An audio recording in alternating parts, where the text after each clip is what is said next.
Hi friends, இந்த வீடியோவில் என்ன பார்க்க போகிறோம் அப்படின்னா, அகலாய்வு ரிலேட்டடாக இருக்கக்கூடிய கரண்ட் அஃபேர்ஸ் தான். லாஸ்ட்டு 6 மந்த்ஸுக்கான கரண்ட் அஃபேர்ஸ். ஸோ ஜூலை வரைக்குமே இருக்கும். இதில் ஃபஸ்ட்டு பார்த்தோம் அப்படின்னா, ஆனைமங்கலம் செப்பேடு, லைடன் செப்பேடு அப்படின்னு சொல்லுவாங்க. இந்த செப்பேடுகள் நெதர்லாந்து நாட்டோடைய அருங்காட்சியகத்தில் இருந்தது.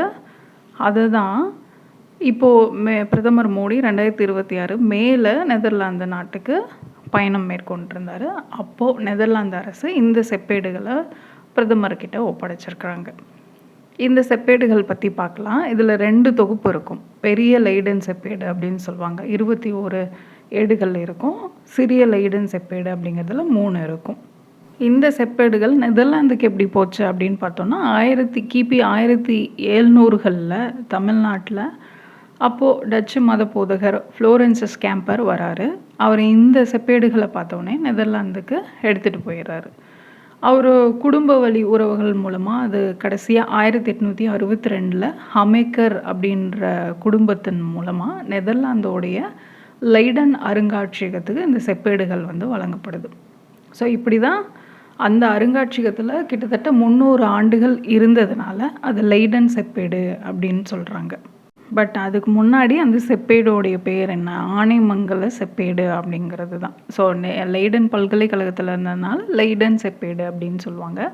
இது 2 தொகுப்பாக இருக்கும், பெரிய செப்பேடு சின்ன செப்பேடு அப்படின்னு சொல்லிட்டு. பெரிய செப்பேடு அப்படின்னு பார்த்தோம்னா 21 தகடுகள் இருக்கும். அதில் 2 மொழிகள் இருக்குது. முதல் 5 செப்பேடுகள் பார்த்தோம் அப்படின்னா சமஸ்கிருதத்துலேயும், அதாவது 5 தகடுகள். மீதி இருக்கக்கூடிய 16 செப்பேடுகள் தமிழ் எழுத்துக்கள்லையும் செதுக்கப்பட்டிருக்கு. ஸோ சமஸ்கிருதமும் இருந்திருக்கு, தமிழ் எழுத்துக்கள்லையும் இருந்திருக்கு. கிட்டத்தட்ட 30 கிலோ எடை கொண்டது. ஸோ இதெல்லாம் கோர்வையாக ஒரு வளையத்தில் கோர்த்துருப்பாங்க. அதில் அரச முத்திரையாக சோழர் காலத்து அதிகாரப்பூர்வ முத்திரை பதிக்கப்பட்டிருக்கும். இந்த செப்பேடுகள் யாரை பற்றி குறிப்பிடுது அப்படின்னு பார்த்தோன்னா, ராஜராஜ சோழன் பற்றியும் அவருடைய மகனான முதலாம் ராஜேந்திர சோழன் பற்றியும் குறிப்பிடும். ராஜராஜ சோழனுடைய பெயர் எப்படி வருது அப்படின்னு பார்த்தோன்னா, இப்போ இருக்கக்கூடிய இந்தோனேஷியா அந்த பகுதி முன்ன ஸ்ரீ விஜய நாடு அப்படின்னு இருந்தது. அப்போது அந்த நாட்டோடைய மன்னரான சைலேந்திர குல மன்னர் விஜயதுங்கவர்மன் அப்படின்றவர் நாகப்பட்டினத்தில் சூடாமணி விகாரம் அப்படின்ற ஒரு பௌத்த வழிபாட்டு தலத்தை கட்டுறாரு. அவருக்கு அந்த விகாரையோட பராமரிப்பு செலவுக்குன்னு சொல்லி ஆனைமங்கல கிராமத்தை நிலமாக நில மானியத்தையும் கொடுக்குறாரு. அந்த கிராமத்தோடைய மொத்த நில வருவாயும் தானமாக வழங்கி வாய்மொழி ஆணையாக பிறப்பிச்சிருப்பார் ராஜராஜ சோழன். அதை தான் தந்தையோடைய ஆணையை செப்பு தகடுகளில் அவருடைய மகனான முதலாம் ராஜேந்திர சோழன் பொறிச்சு வைக்கிறாரு. ஸோ இதுதான் இந்த செப்பேடுகள். இது மட்டும் இல்லை, ராஜேந்திர சோழன் காலத்தில் அவங்களுடைய கல்வி, கலாச்சாரம், கட்டடக்கலை, பொருளாதாரம், ஆட்சி அமைப்பு இதெல்லாம் எப்படி இருந்தது அப்படிங்கிறது ஒவ்வொன்றுமே இந்த செப்பேடுகளில் விவரிக்கப்பட்டிருக்கு. இந்த ஆனைமங்கலம் கிராமம் மட்டும் இல்லாமல் 26 கிராமங்கள் தானம் அளிக்கப்பட்டதாக இந்த செப்பேடுகள் குறிப்பிடுது. ஸோ எந்த காலத்தை சேர்ந்தது அப்படின்னா 11ஆம் நூற்றாண்டை சேர்ந்தது. இதே போல் சிறிய லைடன் செப்பேடு அப்படின்னு பார்த்தோன்னா, அதில் 3 ஏடுகள், 3 தகடுகள் இருக்கும். 52 வரிகள் இருக்கும். இதுலேயுமே பார்த்திங்கன்னா 2 மொழிகள் இருக்கும். சமஸ்கிருதத்துலேயும் இருக்கும், தமிழ் எழுத்துக்களும் இருக்கும். இந்த செப்பேடுகள் எந்த அரசனை பற்றி குறிப்பிடுது அப்படின்னா, முதலாம் குலோத்துங்க சோழனை பற்றி குறிப்பிடுது. ஸோ இந்த செப்பேடுகள் தான் இப்போ நெதர்லாந்து அருங்காட்சியகத்திலிருந்து இந்தியாவுக்கு வரவழைக்கப்பட்டது. ஸோ சோழர்கள் பற்றின வேறு எந்த செப்பேடுகள்லாம் இருக்குது அப்படின்னு பார்த்தோன்னா, திருவாலங்காடு செப்பேடு, கரந்தை செப்பேடு, திருக்கலர் செப்பேடு, எசாலம் செப்பேடு, ஆனைமங்கலம் செப்பேடு. ஸோ இந்த செப்பேடுகள் மட்டும்தான் சோழர்களுக்கான அந்த நிர்வாகம் அவங்கள பற்றி அறிஞ்சிக்கிறதுக்காக இருக்கக்கூடிய சான்றுகள் இந்த செப்பேடுகள்லாம். அடுத்ததான் தமிழ்நாட்டில் அகழ்வாராய்ச்சி பணிகள் அப்படின்னு பார்த்தோன்னா, 2025 to 26 பட்ஜெட்டில் 8 இடங்களில் அகழாய்வு பணிகள் மேற்கொள்ளப்படும் அப்படின்னு சொல்லி அறிவிச்சிருந்தாங்க பட்ஜெட்டில். கீழடி சிவகங்கை மாவட்டம், சேலம் மாவட்டம் தெலுங்கனூர், கோயம்புத்தூர் மாவட்டம் வெள்ளலூர், கள்ளக்குறிச்சி ஆதிச்சனூர், கடலூர் மணிக்கொல்லை, தென்காசி கரிவலம் வந்தநல்லூர், தூத்துக்குடி பட்டணமருதூர், நாகப்பட்டினம். ஸோ இந்த 8 இடங்களில் அகழாய்வு பணிகள் மேற்கொள்ளப்படும் அப்படின்னு சொல்லி அதுக்காக 7 கோடி ரூபா ஒதுக்கியிருந்தாங்க. அதே மாதிரி ஆழ்கடல் அகழாய்வு அப்படின்னு பார்த்தோன்னா, காவிரி பூம்பட்டினத்திலேருந்து நாகப்பட்டினம் வரைக்கும் ஆழ்கடல் அகழாய்வு மேற்கொள்ளப்படும் அப்படின்னு சொல்லியிருந்தாங்க. இதுக்கு இந்திய தொல்லியல் ஆய்வுத்துறை வந்து அனுமதி வழங்கியிருந்தாங்க. எப்போ அப்படின்னா, மார்ச் 2026 அனுமதி வழங்கினாங்க. அதை தொடர்ந்து தமிழகத்தில் இந்த 8 இடங்களில் அகழாய்வு பணிகள் வந்து ஸ்டார்ட் பண்ணாங்க. இதை ஒவ்வொன்றா பார்க்கலாம். ஃபஸ்ட்டு வந்து கரிவலம் வந்த நல்லூர், மலையடிப்பட்டி அகழாய்வு அப்படின்னு சொல்லுவாங்க. ஸோ 2 ஊரும் பக்கத்தில் தான் இருக்குது. தென்காசி மாவட்டம் வைப்பாற்றின் கரையோரத்தில் இருக்கக்கூடிய தொல்பொருள் ஆய்வு களம் தான் கரிவலம் வந்த நல்லூர். ஸோ 2025 to 26 பட்ஜெட் படி இங்கே வந்து அகழாய்வு பணிகள் வந்து தொடங்கினாங்க. மார்ச் 2026 ஸ்டார்ட் பண்ணாங்க. தமிழ்நாடு மாநில தொல்லியல் துறை மூலமாக இந்த அகழாய்வு பணிகள் வந்து மேற்கொள்ளப்பட்டது. 18 ஆய்வுக்குழிகள் வந்து தோண்டியிருந்தாங்க. ஸோ இங்கே நடந்த அகழாய்வில் பார்த்தோம் அப்படின்னா, கற்காலத்திலிருந்து சங்ககாலம் வரைக்கும் தொடர்ச்சியாக மனிதர்கள் வாழ்ந்ததுக்கான சான்றுகள் வந்து கண்டுபிடிச்சிருக்கிறாங்க. அதாவது நீண்ட கால குடியிருப்பு, தொழில்துறை செயல்பாட்டை குறிக்கக்கூடிய நுண்கற்கால கருவி, செங்கல் கட்டுமானங்கள், இரும்பு வேலை செஞ்சதுக்கான எச்சங்கள், கைவினை பொருட்களை தயாரிக்கக்கூடிய பட்டறைகள், இதெல்லாம் வந்து கண்டுபிடிச்சிருக்கிறாங்க. சங்க காலத்தில் இந்த இடம் வந்து கைவினை பொருட்களை உற்பத்தி பண்ணக்கூடிய இடமாகவும், இரும்பு தொழில்நுட்பம் அப்புறம் வணிகத்திற்கான ஒரு முக்கிய மையமாகவும் இருந்தது அப்படின்றத உணர்த்துற வகையில் இந்த கண்டுபிடிப்புகள் வந்து இருக்குது. ஸோ கீழடியை ஒத்த நகர நாகரிகம் வந்து கரிவலம் வந்து நல்லூரில் இருக்குது அப்படின்றத சொல்லியிருக்கிறாங்க. ரொம்ப முக்கியமானது அப்படின்னு பார்த்தோம்னா, செங்கற்கல்லால் கட்டப்பட்ட படிக்கிணறு. ஸோ 13 அடி நீளம், 13 அடி அகலம் இருக்கக்கூடிய சதுர வடிவ கிணற்று சுவரை ஆய்வாளர்கள் வந்து கண்டுபிடிச்சிருக்கிறாங்க.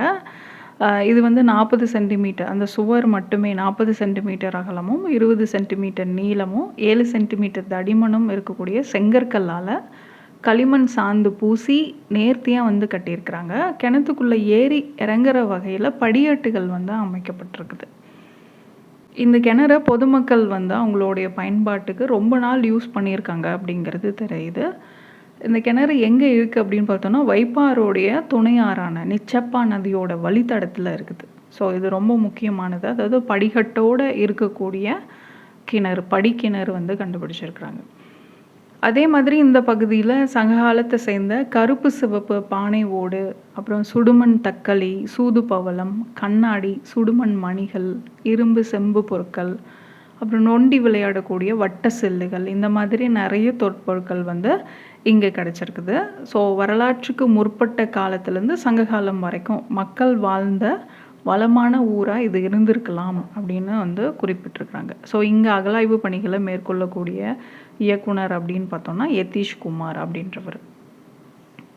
ஸோ இந்த செங்கற்கற்கள் பார்த்தோம் இல்லையா, அது பார்த்திங்கன்னா கீழடி, அழகன்குளம், பூம்புகார் இங்கே இருக்கக்கூடிய செங்கற்களோட அளவில் கரெக்டாக மேட்ச் ஆகுது. ஸோ அதனால் 2500 ஆண்டுகள் பழமையான சங்ககால நாகரிகம் வந்து இங்கே இருந்திருக்கலாம் அப்படின்னு குறிப்பிட்றாங்க. இங்கே எடுக்கப்பட்ட பொருட்கள் இருக்கு இல்லையா, ஸோ அதை வந்து பொதுமக்கள் பார்க்கணும் அப்படின்னு சொல்லி ஒரு எக்ஸிபிஷன் ஹால் வந்து திறந்து வச்சுருந்தாங்க. மலையடிப்பட்டியிலேயே ஒரு தொல்லியல் துறை காட்சி அரங்கம் வந்து ஓப்பன் பண்ணியிருந்தாங்க. பள்ளி கல்வித்துறை அமைச்சராக இருக்கக்கூடிய அமைச்சர் ராஜ்மோகன் வந்து அதை திறந்து வச்சுருந்தார். அடுத்ததாக வெள்ளலூர் அகழாய்வு. ஸோ கோவை மாவட்டத்தில் முதலாம் கட்ட அகழாய்வு பணிகளை வந்து மேற்கொண்டாங்க. 2000 ஆண்டுகள் பழமையான நிறைய பொருட்கள் வந்து கண்டெடுத்திருக்கிறாங்க. ஸோ இந்த பகுதி அப்படிங்கிறது நொய்யல் நதிக்கரையோட தென்கரையில் இருக்கக்கூடிய பகுதி தான் இந்த வெள்ளலூர் அகழாய்வு தளம். முதல் கட்ட அகழ்வாராய்ச்சியெல்லாம் முடிஞ்சு அதில் கிடைச்ச பழமையான பொருட்களை மக்களோட பார்வைக்கு காட்சிப்படுத்தினாங்க. எப்போ அப்படின்னா ஜூலை 19, 2026. இந்த பகுதிக்கு எப்படி வெள்ளலூர் அப்படின்னு பேர் வந்துச்சு அப்படின்றத சொல்லியிருந்தாங்க. ஸோ 10ஆம் நூற்றாண்டில் தென்னூர் அப்படின்னு இருந்த பேர் தான், இடம்தான் 11ஆம் நூற்றாண்டில் வெள்ளலூர் அப்படின்ற பெயராக மாறுச்சு. வேளிர்கள் அப்படின்ற குறுநில மன்னர்கள் ஆட்சி செஞ்ச காலத்தில் வேலிலூர் அப்படின்னும் அழைக்கப்பட்டதாகவும் வரலாற்று சான்றுகள் வந்து இருக்குது.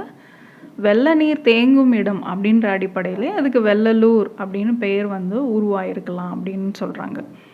ஸோ இங்கே ஆங்கிலேயர்களுடைய ஆட்சி காலத்தில் 2 டைம் ரோமன் நாணயங்கள் வந்து கண்டெடுத்திருக்கிறாங்க. மொத்தமாக 1000 ரோமன் நாணயங்கள் வந்து இந்த பகுதியில் கிடச்சிருந்துருக்குது. ஸோ இங்கே கிடைச்ச பொருட்களை வச்சு, அதாவது அகழாய்வு நடந்த அந்த சின்ன பகுதியை சுற்றி கிமு 1ஆம் நூற்றாண்டுலேயே 100 ஏக்கர் பரப்பளவில் பண்டைய குடியிருப்பு வந்து இருந்திருக்கலாம் அப்படின்றதுக்கான தடயங்கள் வந்து கண்டுபிடிக்கப்பட்டிருக்குது.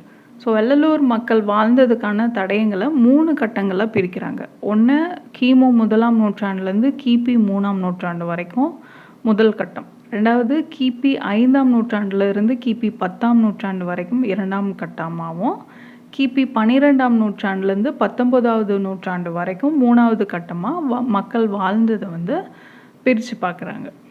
ஸோ அகழாய்வில் கிடைச்ச பொருட்களில் சங்கு வளையல்கள், கண்ணாடி மணிகள், கணையாளிகள், இரும்பு பொருட்கள், அகல் விளக்குகள், அம்மி, இந்த மாதிரி நிறைய வாழ்வியல் சான்றுகள் வந்து கிடச்சிருக்குது. ஆனால் அதெல்லாம் விட ஆய்வாளர்களுடைய கவனத்தை ஈர்த்தது அப்படின்னா சுடுமண்ணால் செய்யப்பட்ட தக்களி. ஸோ தக்களி அப்படிங்கிறது நூல் நூற்க பயன்படக்கூடிய கருவி. ஸோ இந்த தக்களி கிடைச்சதுனால வெள்ளலூரில் ஜவுளி உற்பத்தி, நூல் நூற்பு தொழிலெலாம் சிறப்பாக நடந்திருக்கலாம் அப்படின்னு சொல்லி சொல்கிறாங்க. அடுத்ததாக நாணயங்கள். ஸோ நம்ம ஏற்கனவே பார்த்தோம், ஆங்கிலேயர் காலத்துலேயே இங்கே நிறைய ரோமன் நாட்டு நாணயங்கள் வந்து கண்டெடுத்தாங்க அப்படின்னு. இப்போவும் பார்த்தீங்க அப்படின்னா 4 நாணயங்கள் வந்து கிடச்சிருக்கு. இப்போ நடந்த அகழாய்வில் 3 மாதமாக நடத்திட்டுருக்காங்க. ஸோ இதுக்கு முன்னாடி கண்டெடுக்கப்பட்ட ரோமன் நாணயங்களில் அகஸ்டஸ், டைபீரியஸ், கிளாடியஸ், நீரோ இந்த மாதிரி ரோம பேரரசுகளுடைய காலத்தை சேர்ந்த நாணயங்கள் வந்து இருந்தது. இப்போ கிடச்சிருக்கக்கூடிய நாணயங்கள் வந்து ரொமானிய நாணயங்களா அப்படிங்கிறத உறுதி பண்ணுறதுக்கு அடுத்த கட்ட ஆய்வுகள் வந்து மேற்கொள்ளணும் அப்படின்னு சொல்லியிருக்கிறாங்க. அதே மாதிரி எல்லா பொருட்களுக்கும் டேட்டிங் டெஸ்ட் வந்து பண்ணணும். ஸோ கால நிர்ணய சோதனை வந்து பண்ணதுக்கு அப்புறம்தான் அது எந்த காலத்தை சேர்ந்தது அப்படிங்கிறத சொல்ல முடியும்னு சொல்லியிருக்காங்க. அடுத்ததாக பட்டினமருதூர் தொல்பொருள் அகழ்வாராய்ச்சி. ஸோ இதுவுமே வந்து பட்ஜெட்டில் சொன்னது தான். இதுக்காக பார்த்தீங்க அப்படின்னா 200 ஏக்கர் நிலம் வந்து ஒதுக்கியிருந்தாங்க அகழாய்வு பணிகளுக்கு அப்படின்னு சொல்லி. ஸோ இதோட முதல் கட்ட பணிகள், அகழாய்வு பணிகள் வந்து மார்ச் 2026 ஸ்டார்ட் பண்ணாங்க. தமிழ்நாடு மாநில தொல்பொருள் ஆய்வுத்துறை தான். தூத்துக்குடி கடற்கரைக்கு பக்கத்தில் இருக்கக்கூடிய பட்டினமருதூர் தொல்லியல் தளத்தில் தான் தொல்பொருள் அகழ்வாராய்ச்சி பண்ணாங்க. யாருடைய தலைமையில் அப்படின்னு பார்த்தோன்னா இயக்குனர் அஜய்குமார் தலைமையில். இது ஏன் பார்க்குறோன்னா குரூப் 1ல் கேட்டிருந்தாங்க, யாருடைய தலைமையில் எந்த அகழாய்வு நடந்தது அப்படின்னு சொல்லி ஒரு கொஷின் இருக்கும். அதுக்காக மட்டும்தான். 1500 கலைப்பொருட்களுக்கு மேலே இந்த அகழாய்வில் கண்டெடுத்திருந்தாங்க. அதில் முக்கியமானது அப்படின்னு பார்த்தோம்னா பழங்கால நாணயங்கள், சீன களிமண் மண்பாண்ட துண்டுகள், சங்கு வளையல்கள், சுடுமண் உருவங்கள், செவ்வக வடிவ கிணறு, அப்புறம் முதுமக்கள் தாலிகளும் வந்து இந்த பகுதியில் கண்டெடுத்திருக்கிறாங்க. சங்க காலத்தில் கொர்க்கை துறைமுகம் எப்படி ஒரு புகழ்பெற்ற துறைமுகமாக இருந்ததோ அதே மாதிரி பட்டினமருதூரும் ஒரு மிகச்சிறந்த கடலோர வணிக மையமாக இருந்திருக்கலாம், கோஸ்டல் ட்ரேட் சென்டராக இருந்திருக்கலாம் அப்படிங்கிறது இந்த அகழாய்வு மூலமாக தெரியுது. அடுத்ததாக தூத்துக்குடி மாவட்டம் தருவைக்குளம். ஸோ இதுவும் தூத்துக்குடி மாவட்டம் தான். தருவைக்குளம், பனையூர் இந்த பகுதிகளில் வந்து 8000 ஆண்டுகள்லேருந்து 12000 ஆண்டுகள் பழமையானதாக மதிப்பிடக்கூடிய கடல் புதை படிவங்களை வந்து கண்டெடுத்திருக்கிறாங்க. ஸோ இது வந்து 10,000 ஆண்டுகளுக்கு முற்பட்டவை அப்படின்னு யார் வந்து சொல்லியிருக்காங்க அப்படின்னா இந்திய விலங்கியல் ஆய்வு மையம், ஜுவாலஜிக்கல் சர்வே ஆஃப் இந்தியா வந்து 10,000 ஆண்டுகள் முற்பட்டது அப்படின்னு சொல்லியிருக்காங்க. அதே மாதிரி பனையூரில் கண்டெடுக்கப்பட்ட சிப்பிகளும் கிளிஞ்சல்களும் அலையோட வேகம் வந்து எங்கே குறைவாக இருக்கோ அந்த அமைதியான கடல் சூழல்லையோ இல்லை முகத்வார சூழலில் மட்டும்தான் அது காணப்படும். அது மாதிரியான சிப்பிகள் வந்து இங்கே பனையூரில் கண்டெடுத்திருக்கிறாங்க. சிப்பிகளும் கிளிஞ்சல்களும் வந்து கண்டெடுத்திருக்கிறாங்க. ஸோ எவ்வளோ தூரத்தில் இதை கண்டுபிடிச்சிருக்காங்க அப்படின்னா இப்போ இருக்கக்கூடிய கடற்கரையிலேருந்து, பனையூர் கடற்கரையிலேருந்து 5லேருந்து 7 கிலோமீட்டர் உள்நோக்கி இந்த புதை படிமங்கள் வந்து கண்டறிஞ்சிருக்கிறாங்க. ஸோ இது எதை வந்து சொல்லுது அப்படின்னா ஹோலோசின் காலத்தில் கடல் மட்டம் வந்து அதிகமாகி ஆழமான வளைகுடாக்களை வந்து உருவாக்கியிருக்கலாம் அப்படிங்கிறத சொல்லுது. ஹோலோசின் காலம் அப்படிங்கிறது மனுஷன் வந்து வேட்டையாடுறதெல்லாம் ஸ்டாப் பண்ணிவிட்டு வேளாண்மை விவசாயம் பண்ண ஆரம்பித்தானோ, அதாவது ஆஃப்டர் ஐஸ் ஏஜ் வந்து நம்ம ஹோலோசின் காலம், அப்போலேருந்து இப்போ வரைக்கும் இருக்கிறது எல்லாமே ஹோலோசின் காலம் அப்படின்னு சொல்லுவோம். ஸோ அப்போ கடல் மட்டம் அதிகமாகி ஆழமான வளைகுடாக்கள் வந்து உருவாகி இருக்குது அப்படிங்கிறது இந்த புதை படிமங்கள் வந்து சொல்லுது. சிப்பிகள், கிளிஞ்சல்கள் இந்த மாதிரி 100க்கும் மேற்பட்ட மாதிரிகள் வந்து இங்கே எடுத்து அத ஆவணப்படுத்தியிருக்கிறாங்க. இதனால என்ன சொல்றாங்க அப்படின்னா, இந்த மன்னார் வளைகுடா பகுதி உலகின் மிக நிலையான கடல் சூழல் அமைப்புகள்ல ஒண்ணா இருந்திருக்குது அப்படிங்கிறதுனால, கீழக்கரையிலிருந்து திருச்செந்தூர் வரைக்கும் இந்த சிறப்புமிக்க கடற்கரை மண்டலத்த பண்டைய கடல்சார் பாரம்பரிய மண்டலமா அறிவிக்கணும் அப்படின்னு சொல்லி கோரிக்கை வச்சிருக்கிறாங்க. அதேபோல பாதுகாக்கப்பட்ட வளைகுடாக்களுடைய புவியியல் வரலாறு, இந்தியாவுடைய கடல்சார் வளங்கள்ல அதோட பங்க விளக்குற வகையில தூத்துக்குடியில தேசிய புவி பூங்கா வந்து அமைக்கணும் அப்படின்னு சொல்லி கோரிக்கை வச்சிருக்காங்க. ஸோ தூத்துக்குடியில தேசிய புவி பூங்கா அமைக்கணும்.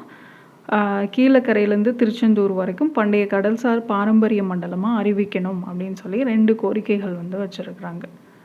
அடுத்ததா மணிக்கொள்ளை அகழாய்வு. கடலூர் மாவட்டம் சிதம்பரத்தை அடுத்த மணிக்கொள்ளை கிராமத்துல அகழாய்வு பணிகள் வந்து மேற்கொண்டாங்க. அங்க நடந்த அகழாய்வுல கிமு 1லிருந்து கிபி 2ஆம் நூற்றாண்டுகள்ல ரோமானியர்கள் வந்து நேரடி வணிக தொடர்பு கொண்டிருந்ததும், அந்த பகுதி வந்து கல்மணிகள் தயாரிக்கக்கூடிய கூடமா இருந்ததையும் ஆராய்ச்சியாளர்கள் வந்து கண்டுபிடிச்சிருக்கிறாங்க. ஸோ இங்கே நிறைய மஞ்சள், ஊதா, பழுப்பு, கருப்பு, பச்சை, நீலம்னு சொல்லி நிறைய வண்ணங்களில் துளையிடப்பட்ட அப்புறம் துளையிடப்படாத மணிகளும் நிறைய மூலக்கூறு கற்களும் வந்து கிடச்சிருக்குது. பாண்டிய நாட்டு முத்து மணிகளும் தமிழகத்தில் தயாரிக்கப்பட்ட வண்ண கல்மணிகளும் கார்னீலியன் வகை மண் வகைகளும் வந்து இங்கே கிடச்சிருக்குது. ஸோ இதன் மூலமாக என்ன தெரியுது, சங்க காலத்தில் இந்த பகுதிகளில் மணிகள் தயாரிக்கக்கூடிய தொழிற்சாலைகள் இருந்திருக்கலாம் அப்படின்றத சொல்கிறாங்க. ஸோ மணிக்கொள்ளை மட்டும் இல்லை, கடலூர் மாவட்டத்தில் சிலம்பிமங்கலம், பெரியப்பட்டு, திருச்சோபுரம், தியாகவல்லி, காரைக்காடு, குடிகாடு இந்த கிராமங்கள்லையும் இந்த வண்ண கல்மணிகள் தயாரிக்கக்கூடிய ஆலைகள் வந்து இயங்கிட்டு இருந்திருக்குது அப்படின்னு சொல்லியிருந்தாங்க. அது மட்டும் இல்லாமல் இங்கே தயாரிக்கப்பட்ட வண்ண கல்மணிகளை அரிக்கமேடு துறைமுகம் வழியா ராமேஸ்வரம், சீனா, தாய்லாந்து, இந்தோனேஷியா, இலங்கை இந்த மாதிரியான நாடுகளை சேர்ந்த வணிகர்கள் வந்து அதை வாங்கிட்டு போயிருக்கிறாங்க. ஸோ வணிகம் வந்து பல்வேறு நாடுகளுக்கு நடந்திருக்கு அப்படிங்கிறத சொல்கிறாங்க. அதே போல் இந்த கல்மணிகளை தயாரிக்க தேவையான மூலக்கூறுகள் எங்கேருந்து எடுக்கப்பட்டிருக்குது அப்படின்னு பார்த்தோன்னா, தமிழகத்தோடைய மேற்கு பகுதியில் இருக்கக்கூடிய சிவன்மலை, பெருமாள் மலை, வெங்கமேடு, காங்கேயம், எடப்பாடி, தாளமலை, எருமைப்பட்டி, படியூர் இந்த மாதிரியான ஊர்களில் பச்சை, ஊதா, கருநீலம், மஞ்சள், கிளிப்பச்சை, பளிங்கு நிறங்களில் மூலக்கூறுகள் வந்து எடுத்திருக்கிறாங்க. ஸோ அதை எடுத்து தான் வண்ண கல்மணிகள் வந்து இங்கே தயாரிக்கப்பட்டிருந்திருக்குது. அடுத்ததாக தெலுங்கனூர் அகழாய்வு. ஸோ சேலம் மாவட்டம் மேட்டூர் அடுத்த கொளத்தூர் ஊராட்சி ஒன்றியத்துக்குட்பட்ட பகுதி தான் தெலுங்கனூர். ஸோ எங்கே அமைஞ்சிருக்கு அப்படின்னா, காவிரி கரையோர பகுதியில் இந்த அகழாய்வு களம் வந்து அமைஞ்சிருக்குது.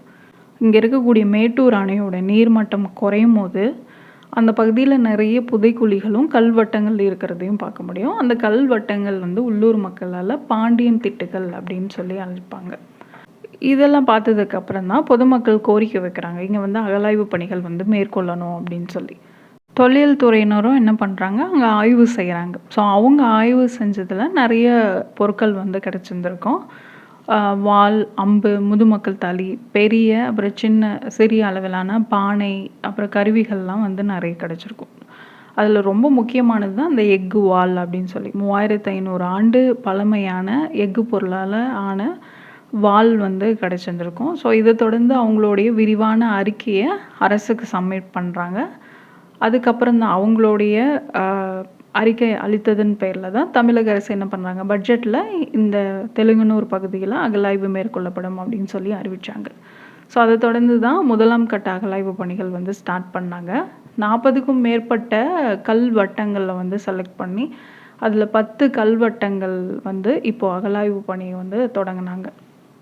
ஸோ இதில் 3600 ஆண்டுகள் பழமையான மனித புதைக்குழிகள் வந்து கண்டுபிடிச்சிருக்கிறாங்க. தெலுங்கனூர் அப்புறம் மாங்காடு சுற்றி இருக்கிற ஏரியா. அதே மாதிரி முழுமையான நிலையில் மனித எலும்புக்கூடுகள் வந்து கிடச்சிருக்கு. அதோட சேர்த்து அடக்கம் செய்யப்பட்ட ஹை கார்பன் எஃகு உலோகத்தால் செய்யப்பட்ட தற்காப்பு வாள், அப்புறம் ஈமத்தாளிகள், சுண்ணாம்பு மணிகள், மண் பானைகள் இந்த மாதிரியான ஈம பொருட்கள் வந்து நிறைய கண்டுபிடிச்சிருக்கிறாங்க இந்த அகழாய்வில். ஸோ இது இப்போ கிடைச்சிருக்கக்கூடிய அந்த பொருட்களை வச்சு பார்க்கும்போது புதிய கற்கால மனிதர்களும் இரும்பு கால மனிதர்கள் வாழ்ந்ததுக்கான அடையாளங்கள், அவங்க பயன்படுத்தின பொருட்களும் வந்து கிடைச்சிருக்கிறதா தொல்லியல் துறையினர் வந்து சொல்லியிருந்தாங்க. அடுத்ததா ஆதிச்சநல்லூர் அகழாய்வு. இது வந்து விழுப்புரம் மாவட்டம், கண்டாச்சிபுரம் வட்டம், ஆதிச்சநல்லூர் பகுதியில் அகழாய்வு வந்து மேற்கொண்டாங்க. இதுவும் பட்ஜெட்டில் அறிவிச்சிருந்தாங்க. ஸோ இந்தியாவிலே முதல் முறையாக கல்வட்டத்துக்குள்ள சங்குகள் வந்து இங்கே தான் கண்டுபிடிச்சிருக்கிறாங்க. நிறைய சங்கு பொருட்கள் வந்து எடுத்திருந்தாங்க இந்த அகழாய்வில். அடுத்ததாக கீழடி. ஸோ கீழடியில் 11ஆம் கட்ட அகழாய்வு பணிகளை மேற்கொள்கிறதுக்கு டிசம்பரில் மத்திய தொல்லியல் துறை வந்து அனுமதி அளித்தாங்க. ஸோ அதை தொடர்ந்து மார்ச்சில் 11ஆம் கட்ட அகழாய்வு வந்து ஸ்டார்ட் பண்ணாங்க. 2014 தான் முதல் முறையாக கீழடியில் 1ஆம் கட்ட அகழாய்வு பணிகள் வந்து ஸ்டார்ட் பண்ணாங்க. ஸோ இப்போ 2026 11ஆம் கட்ட அகழாய்வு கீழடி, கொந்தகை, அகரம், மணலூர் இந்த இடங்களில் அகழாய்வு பணிகள் வந்து நடந்துட்டு வருது.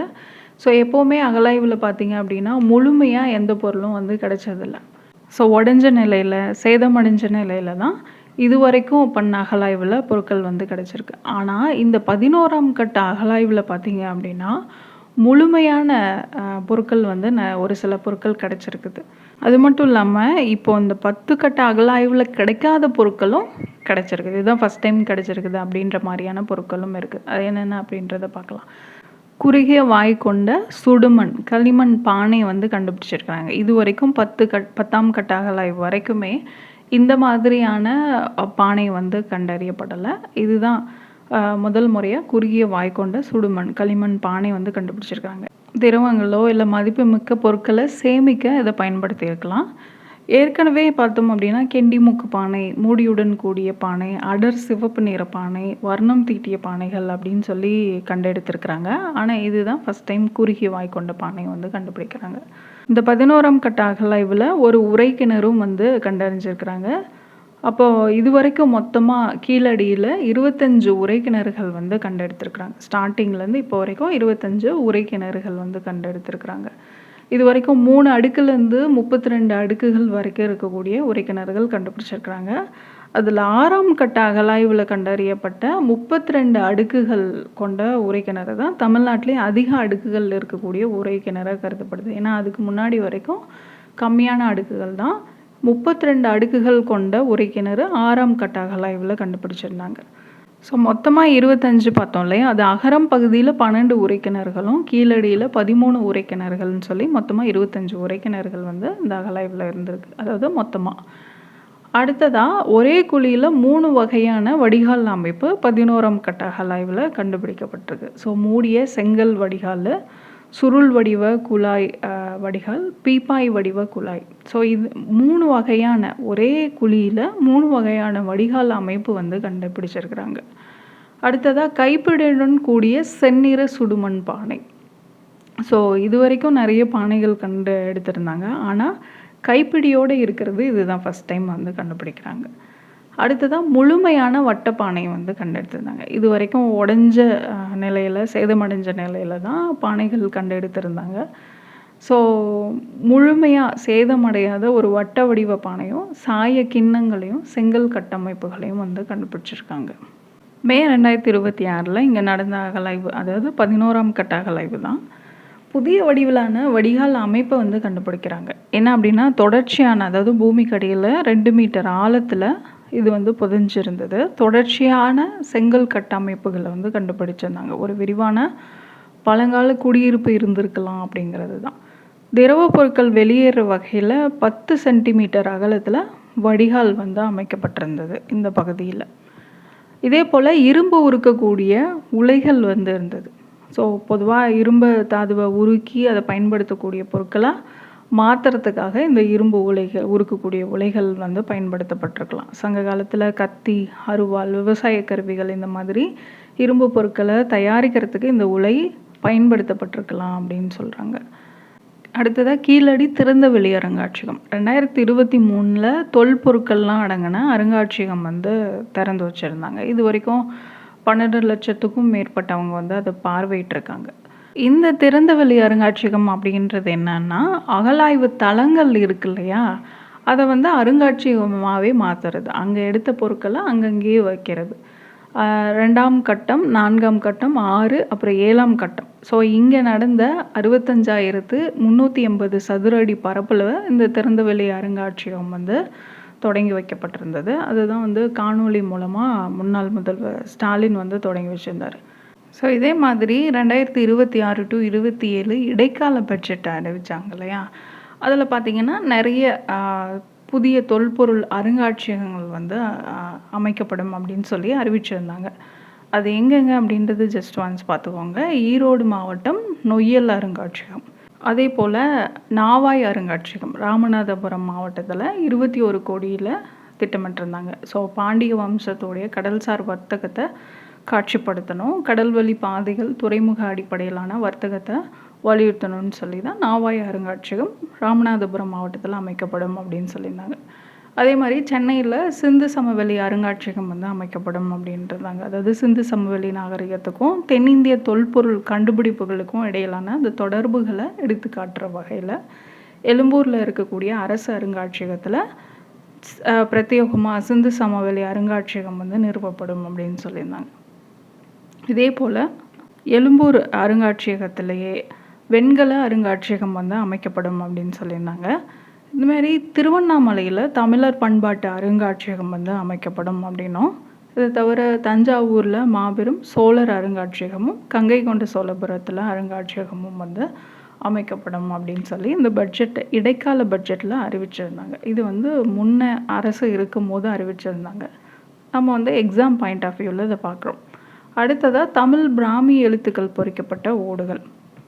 இதை வந்து இந்திய தொல்லியல் ஆய்வுத்துறை வந்து கண்டுபிடிச்சிருக்காங்க. திருப்பூர் மாவட்டத்தில் குமாரிக்கல் பாளையம் அப்படின்ற இடத்துல தமிழ் பிராமி எழுத்துக்கள் இருக்கக்கூடிய பானை ஓடுகளை இந்திய தொல்லியல் ஆய்வுத்துறை வந்து கண்டுபிடிச்சிருக்காங்க. இதோடைய காலம் அப்படின்னு பார்த்தோன்னா கிமு 1ஆம் நூற்றாண்டோடைய பிற்பகுதி, அதாவது கிமு 1ஆம் நூற்றாண்டுலேருந்து கிபி 1ஆம் நூற்றாண்டு வரைக்கும் இருக்கலாம். இந்த பானை ஓடுகளில் இரும்பொறை அப்படின்னு வாசிக்கப்படக்கூடிய 5 தமிழ் பிராமி எழுத்துக்கள் வந்து இருக்குது. ஸோ இதன் மூலமாக என்ன தெரியுது? இது சங்ககால சேர மன்னர்களோட தொடர்புடையது அப்படிங்கிறதும் தெரியுது. இந்த பகுதியிலேயே இரும்பு காலத்திலேருந்து முற்கால வரலாற்று காலம் வரைக்கும் ஒரு குடியிருப்பு மேடு, அதுக்கப்புறமா பெருங்கற்கால ஒரு புதைக்குழி வளாகத்தையும் கண்டுபிடிச்சிருக்காங்க இந்த பகுதியில்.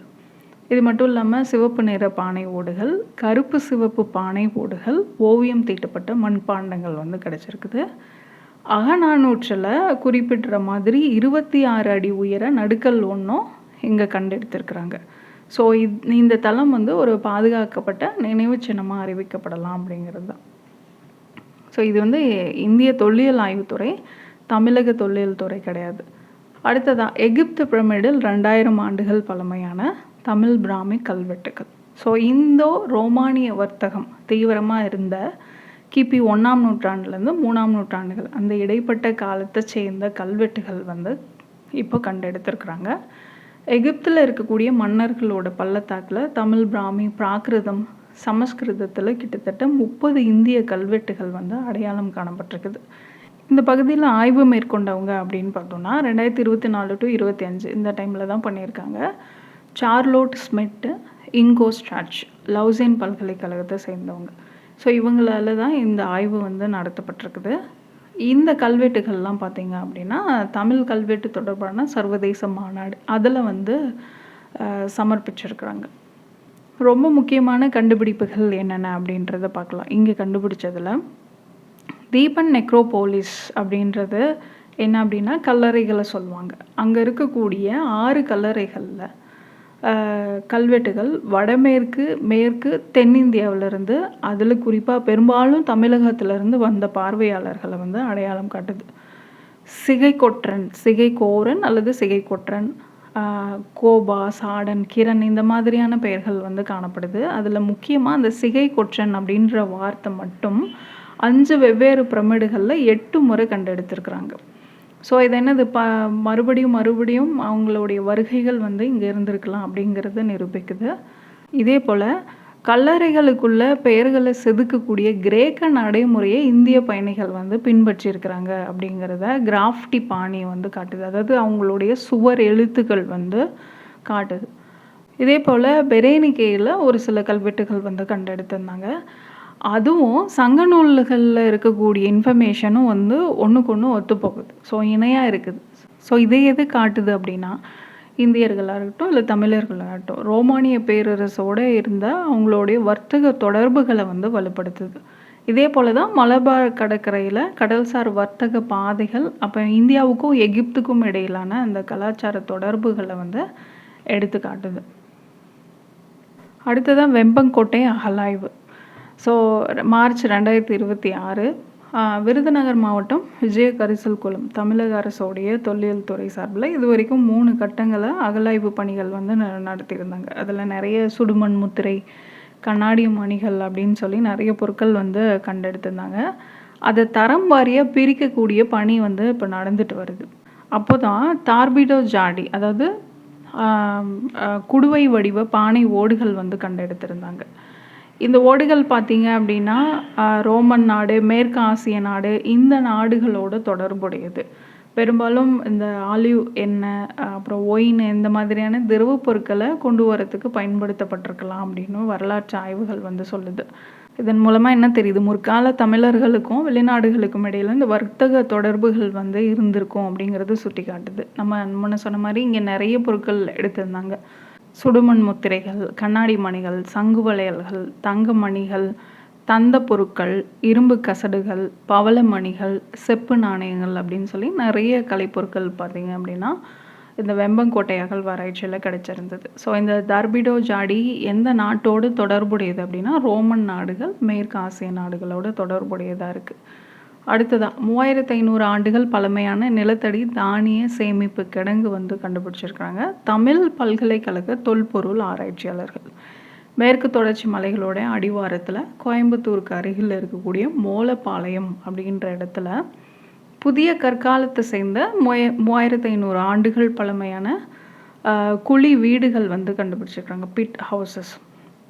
ஸோ குளுமை, குதிர், கொடம்பை இந்த மாதிரியான பாரம்பரிய தானிய சேமிப்பு கிடங்குகள் 20ஆம் நூற்றாண்டு வரைக்கும் தமிழ்நாட்டில் கிராமப்புறங்களில் தொடர்ந்து பயன்பாட்டில் இருந்துச்சு. ஸோ அதே மாதிரியான ஒரு பாரம்பரிய தானிய சேமிப்பு கிடங்கு தான் 3500 ஆண்டுகள் பழமையான அந்த குழி வீடு வந்து கண்டுபிடிச்சிருக்கிறாங்க. ஸோ எதுக்காக பயன்படுத்தப்பட்டிருக்கலாம் அப்படின்னா தானியம் சேமிக்க, உணவு பாதுகாக்க, பேரிடர்கள் அப்போது அதில் போய் தங்குறதுக்காகவோ, இல்லை உணவை அரைக்கிறது மாதிரியான வீட்டு உபயோக பணிகளுக்காகவோ, நிலத்தடி வடிவமைப்பு, குளிர்ச்சியான நிலையான வெப்பநிலையை பராமரிக்கிறதுக்காகவோ, வெப்பம், ஈரப்பதம், பூச்சி இந்த மாதிரியான சூழல்லேருந்து தானியங்களை பாதுகாக்க இதை உபயோகப்படுத்திருக்கலாம் அப்படின்னு சொல்கிறாங்க. இந்த குழிகளுக்கு பக்கத்துலேயே பார்த்திங்கன்னா 2 குழந்தைகளோட எலும்புக்கூடுகளையும் ஆராய்ச்சியாளர்கள் வந்து கண்டெடுத்திருந்தாங்க. ஸோ இது எது காட்டுது அப்படின்னா குடும்ப வாழ்க்கையோட தொடர்புடையதாக இருந்திருக்கலாம், குடியிருப்பு முறைகளோட ஒருங்கிணைந்ததாக இருந்திருக்கும் அப்படின்னு சொல்கிறாங்க. இதே பகுதியில் ஜனவரி 2026 இந்த மோலப்பாளையத்திலே பார்த்தீங்க அப்படின்னா காண்டாமிருகத்தோடைய எலும்புகள் வந்து எடுத்திருந்தாங்க. புதிய கற்கால தளத்துலேருந்து விலங்கோட எச்சங்கள்லேருந்து இந்திய காண்டாமிருகத்தோடைய எலும்புகள் வந்து கண்டெடுத்திருந்தாங்க. இது எதை காட்டுது அப்படின்னா தென்னிந்தியாவில் 3500 ஆண்டுகளுக்கு முன்னாடியே காண்டாமிருகம் வந்து இருந்திருக்கு அப்படிங்கிறத குறிப்பிடுது. அது மட்டும் இல்லாமல் 28 விலங்கு இனங்கள் வந்து இந்த புதிய எச்சங்களில் கண்டுபிடிச்சிருந்தாங்க. காண்டாமிருகம், நீல்காய், பிளாக் பக், 4 கொம்புகள் கொண்ட மானை, விண்மீன், சிட்டல், சாம்பார், சிறுத்தை, காட்டுப்பூனை இந்த மாதிரியான நிறைய காட்டு இனங்கள் தொடர்பான எச்சங்கள் வந்து இந்த பகுதியில் கிடச்சிருந்தது. தென்னிந்தியாவில் இதே மாதிரியான சான்றுகள் பார்த்தோம் அப்படின்னா பையம்பள்ளி, திருப்பத்தூர் மாவட்டம் பையம்பள்ளியிலையும் சாத்தான்குளத்துலேருந்து பழைய புதைய படிவங்கள்லேருந்தும் கிடச்சிருந்தது. ஸோ அதே மாதிரியான சான்று இப்போது கோயம்புத்தூர் மோலப்பாளையத்தில் வந்து கிடச்சிருக்குது. கதிரியக்க கரிம காலக்கணிப்பை வந்து இந்த இடத்தோடைய காலத்தை கணிக்குது. கிமு 1600லேருந்து 1400க்கு இடைப்பட்ட காலமாக இருக்கலாம் அப்படின்னு சொல்லி கணிச்சிருக்குது. அடுத்ததாக திண்டுக்கல் மாவட்டத்தில் பெருங்கற்கால கல்தட்டைகள் வந்து கண்டுபிடிச்சிருக்கிறாங்க. ஸோ திண்டுக்கல் மாவட்டம் காமனூர் கிராமத்தில் தான் இதை கண்டுபிடிச்சிருக்கிறாங்க இந்திய தொல்லியல் ஆய்வுத்துறை.